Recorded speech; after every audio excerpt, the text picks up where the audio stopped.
Hello everybody, and you're very welcome to this channel, Narc Con. If you're new, welcome into our home with Remy and myself, where we deal with all things in relation to the narcissistic personality disorder. All narcissists use this profiling manipulation is going to be the subject of the podcast. And I think when you understand and you have a deeper level of education in relation to how a narcissist operates, their behavior drivers and the point of reference from where they're coming, you can help depersonalize the situation and move forward a hell of a lot quicker. So we'll get into that. We'll get into what I call identity stealing and identity manipulation, and how the narcissist and how all of the narcissists do this, how they profile you and change reality to suit their narrative. So before we get into the podcast, I'd like to say we have opened a channel membership. And in that membership, there's an offering of reading and narration of the book Weaponised Love that I wrote there a while ago for channel members. But I've decided, I did an introduction, the introduction of the actual book, and I'm going to release that to the main channel section so that you can get a taste for what is behind the channel wall, if you know what I mean, is in the membership included in it, and see if you'd actually like the book narration as part of that offering, just to give you a taster of what's in it, to see if it suits you and your style. So let's get into this particular podcast in relation to this brainwashing technique, really. The narcissist is essentially what I would call the equivalent of a virus of the brain. And you become infected with it, but don't realize that you have the infection until it actually wipes you out. You know, after the narcissist has left or you've reached exhaustion point, then you realize, oh my goodness, I'm not well. There's something wrong with me. So how does the narcissist do this?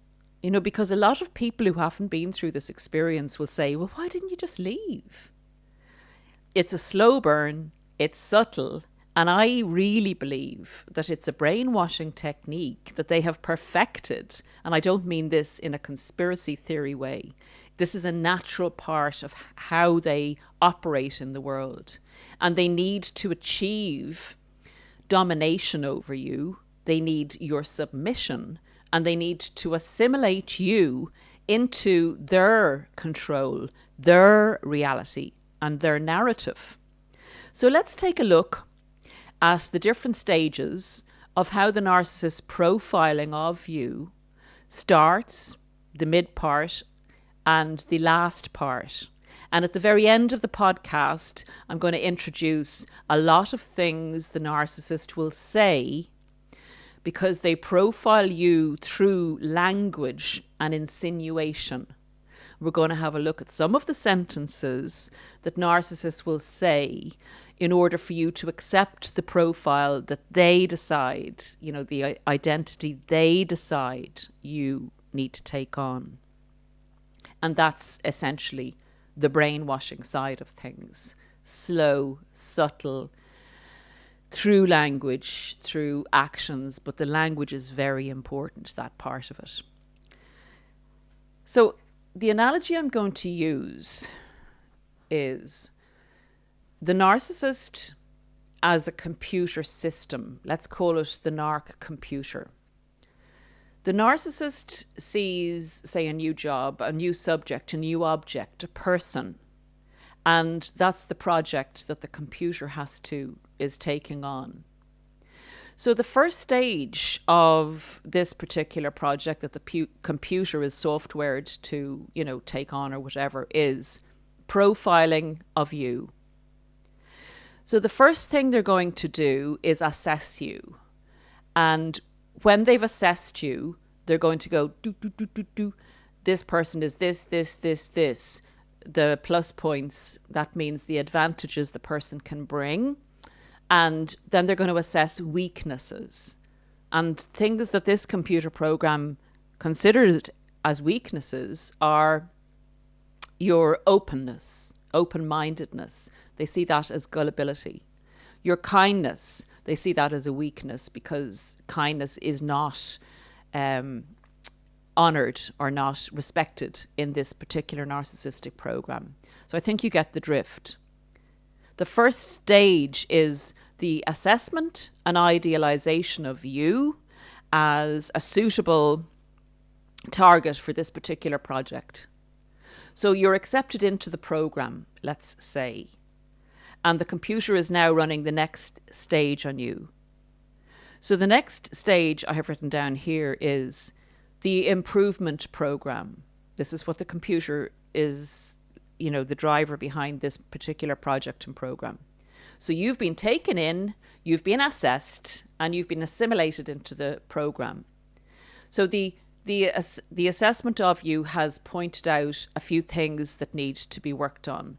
And one of the things that needs to be worked on is your improvement, basically, your overall improvement. And your improvement means that you learn to put out, you learn to give over your attributes and things that you can bring to the table.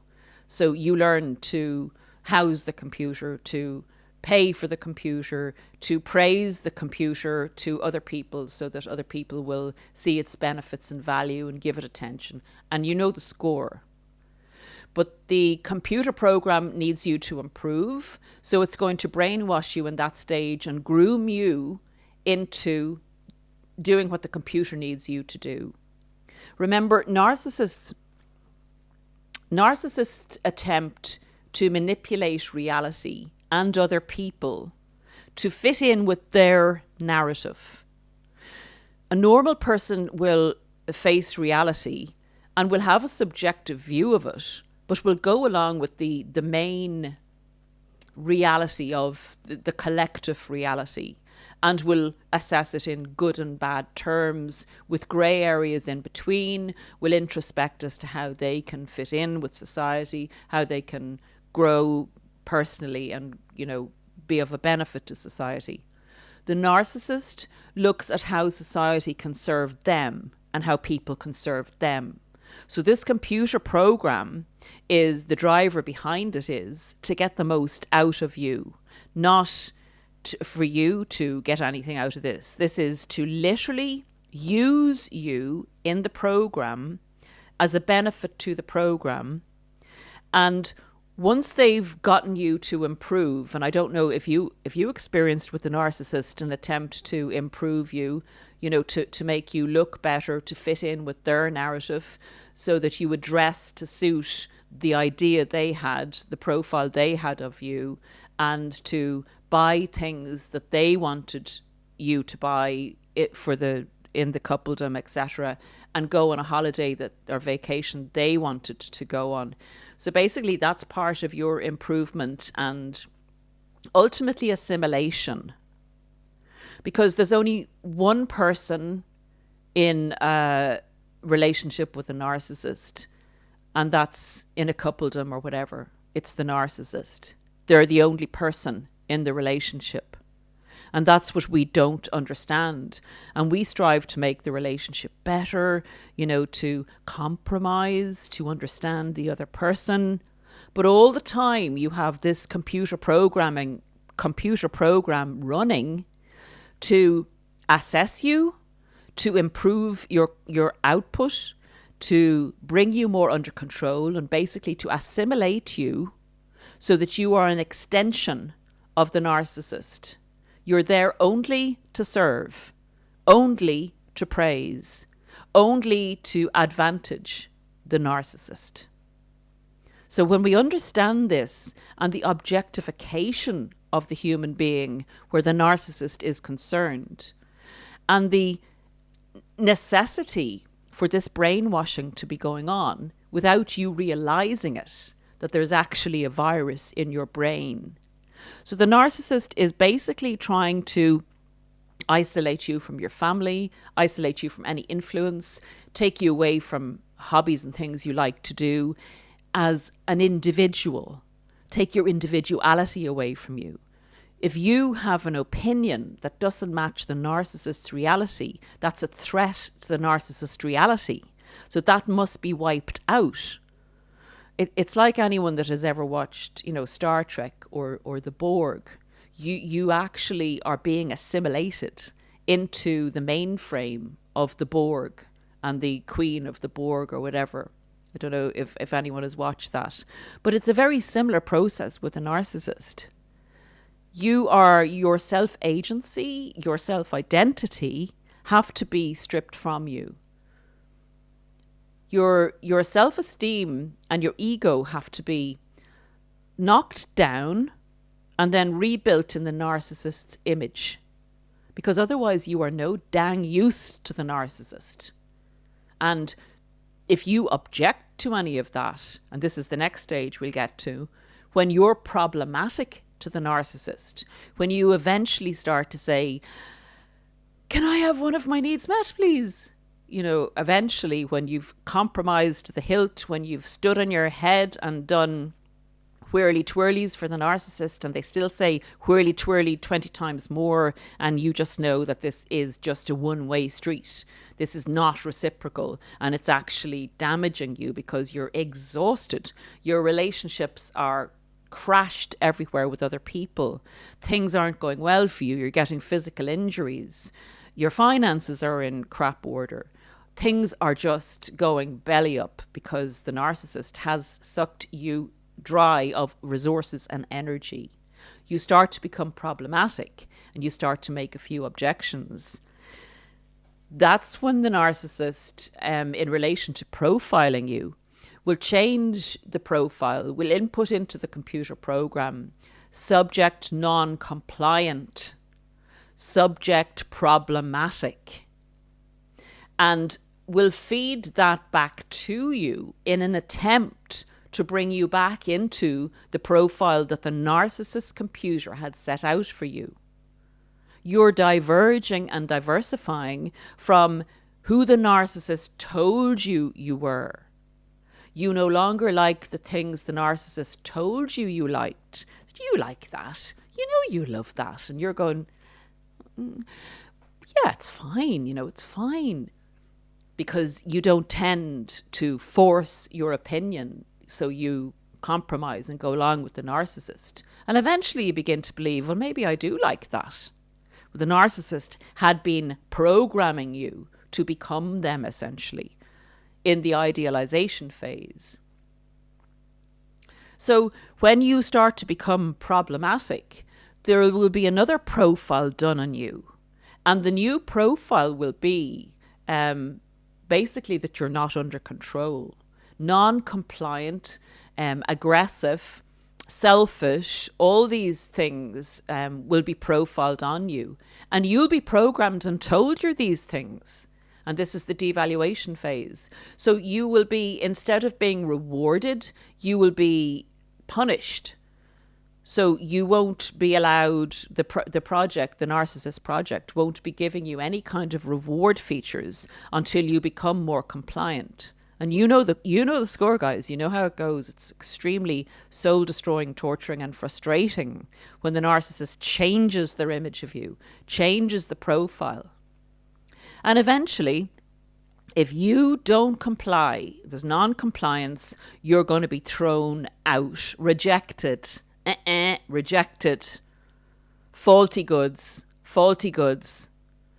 So you'll be rejected, and if you attempt to turn that computer off because the narcissist will also have worked on other people. So if you attempt to tell your story, to tell the truth about what actually happened, you will be perceived as a threat. And the narcissist will go around profiling the image of you that the computer has now told the narcissist, the narcissist computer has told itself that it's black and white, you're bad. That's the profiling the narcissist will now put out to other people in the smear campaign to get them to accept the narrative, the narcissist's narrative, not reality. No balance, no 50-50. I mean, that in itself is crazy. So that's this is the scenario that, this isn't a normal relationship. There's not even 50-50 blame. There's actually no blame. It's just that the narcissist is the narcissist. They want to assimilate and destroy you as a person. So it's not like, oh, we didn't get on in the relationship. This is like two different species, the human and the narcissist. Or the computer program and the human. So I'm going to get on to certain things that the narcissist, how the narcissist uses language to profile you, just in 1 minute. So when the threat is perceived, you will have a hard time reprofiling yourself if you remain in the narcissist project. Because if the narcissist is saying to people in the smear campaign that you're crazy and that you have lost your mind, in the emotionally disturbed state you may find yourself, and your identity having been fairly well wiped out temporarily by the narcissist's brainwashing, you may well, if you continue to engage with people that the narcissist and yourself were engaged with, will walk into the profile the narcissist has created in other people's minds of you, and will only help yourself to believe that you are crazy because you'll be so triggered all of the time by what the narcissist has put into other people's heads and what they feed back to you in the smear campaign. I hope that makes sense. So I'm going to get into the language, and please leave in the comments if the narcissist told you who you were at different stages, told you what you liked, and treated you in such a way that implicated to you that you were a certain type of person. And that's, I use an analogy like this isn't what I'm going to talk about, but the analogy would be like, supposing they were walking by you and they went and they didn't say anything else. They're implying to you that you smell.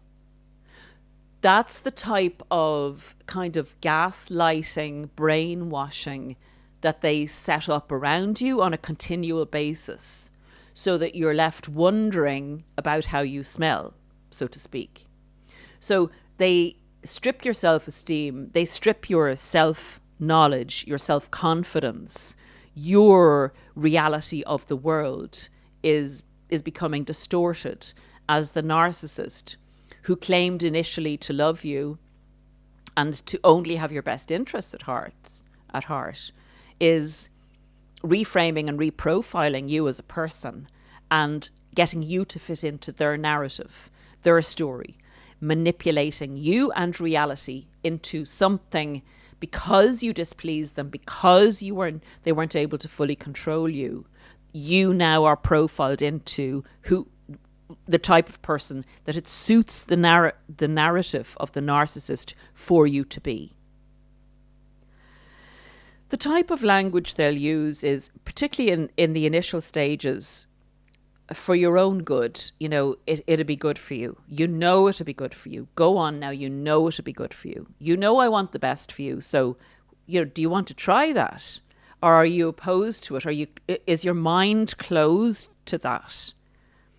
And of course, your reaction, if you're an open-minded person, would be, well, I'll give it a try.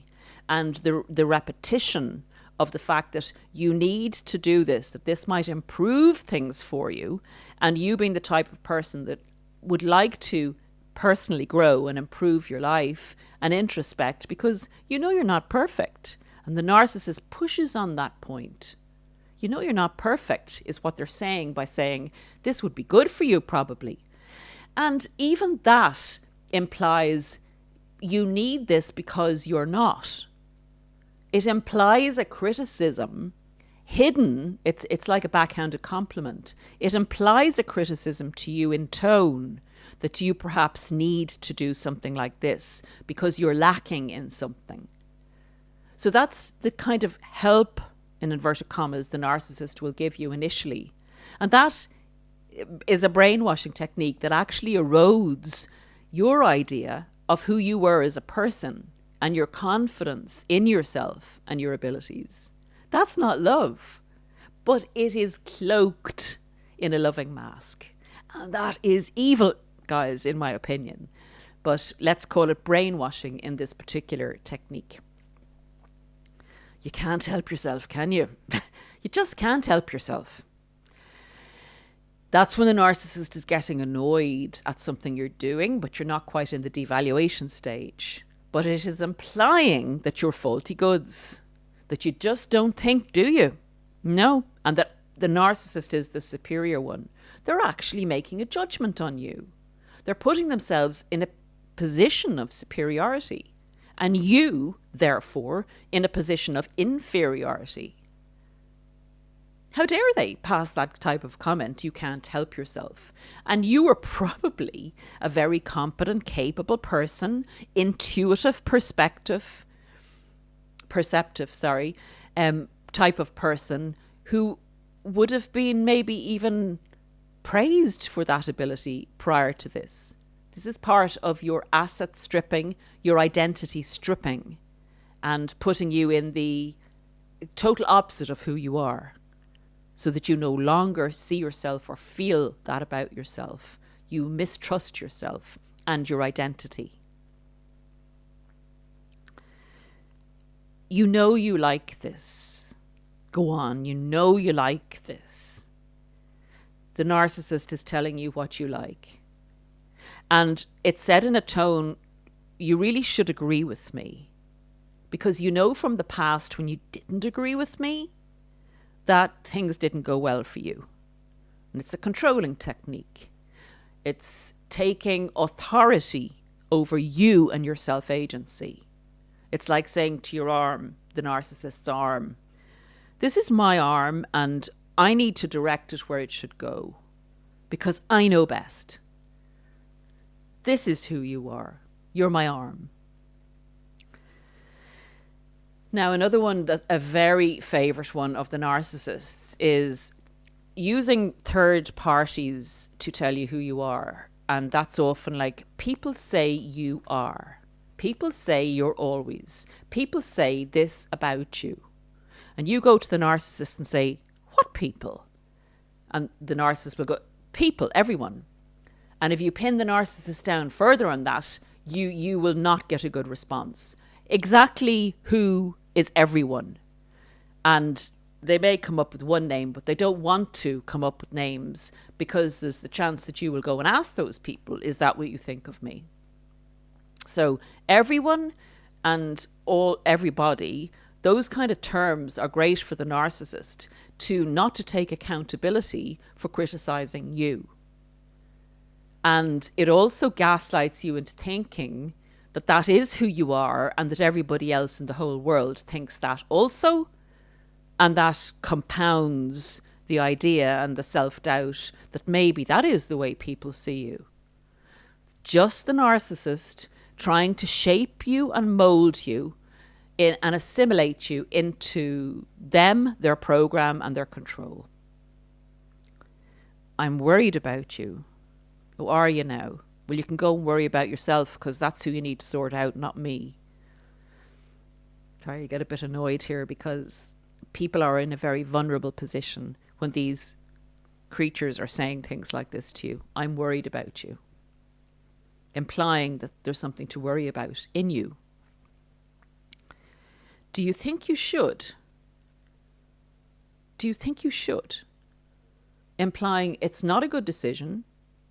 I know best, and you really should think about what you're doing.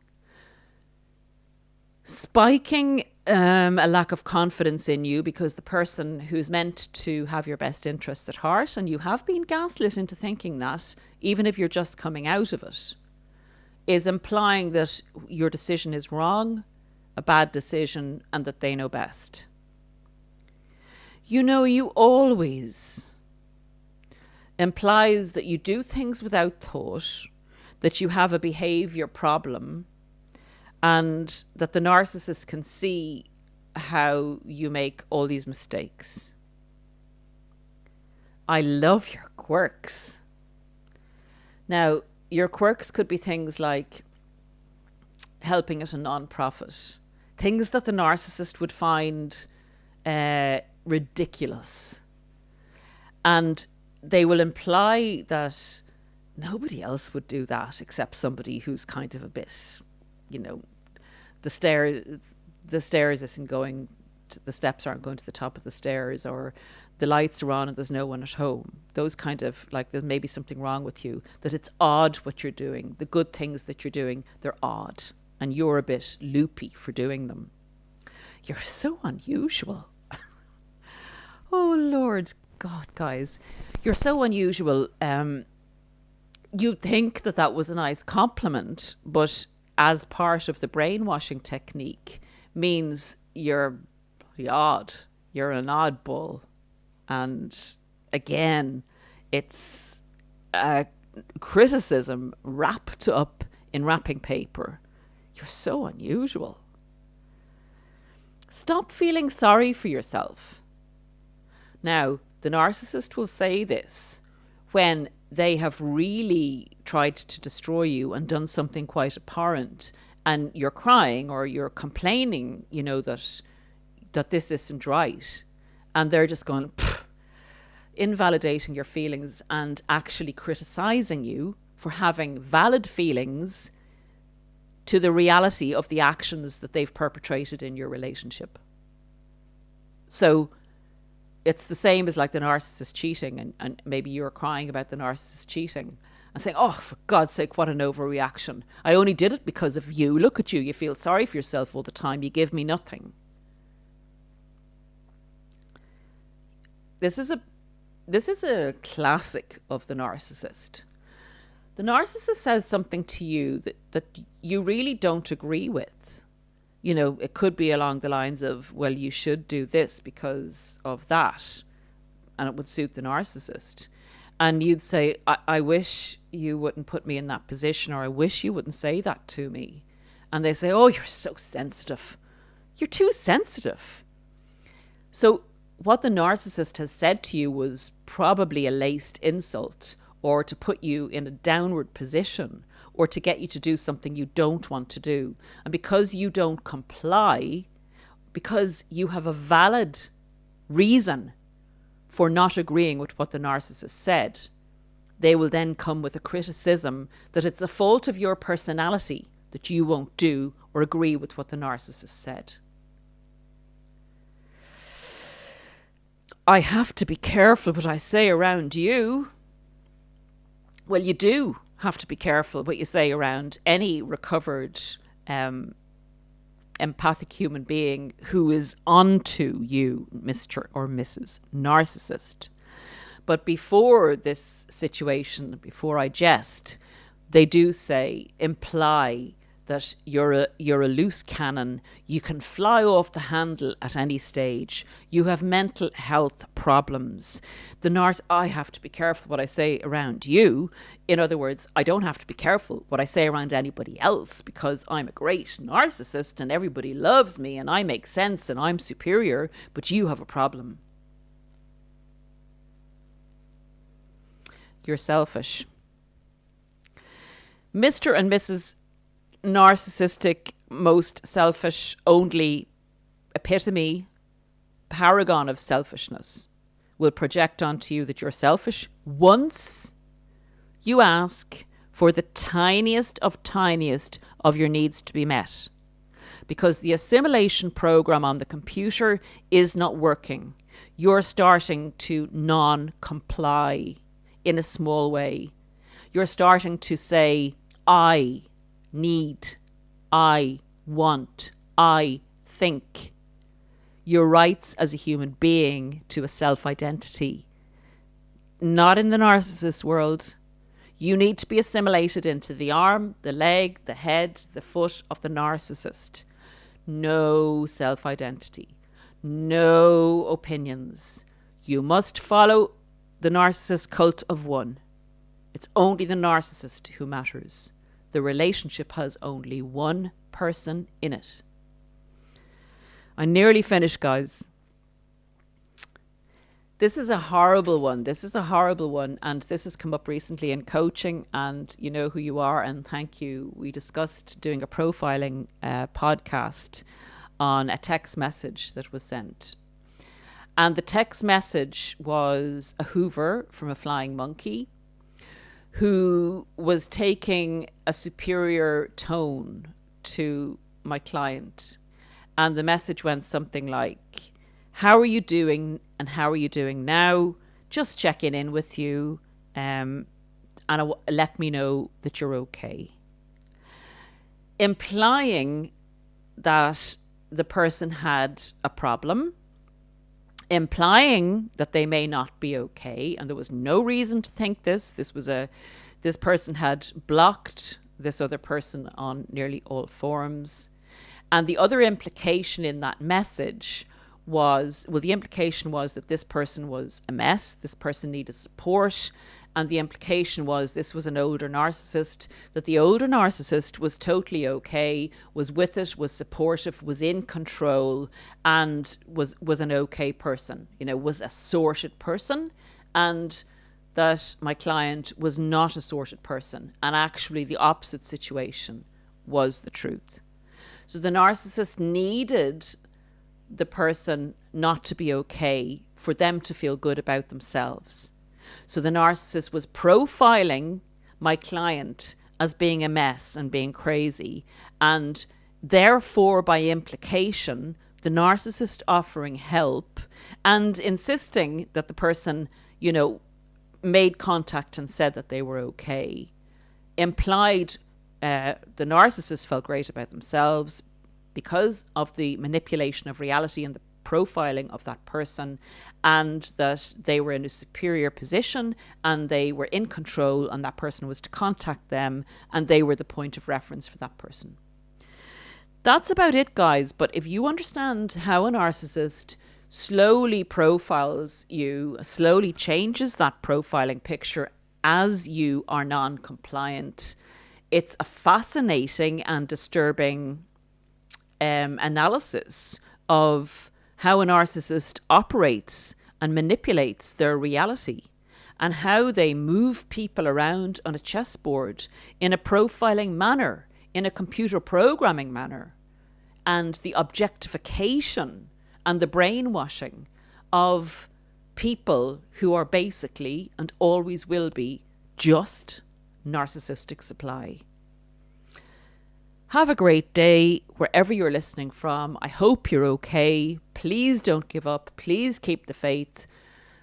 Healing works, and the awakening towards the middle to the end of the healing process is something that is worth fighting for.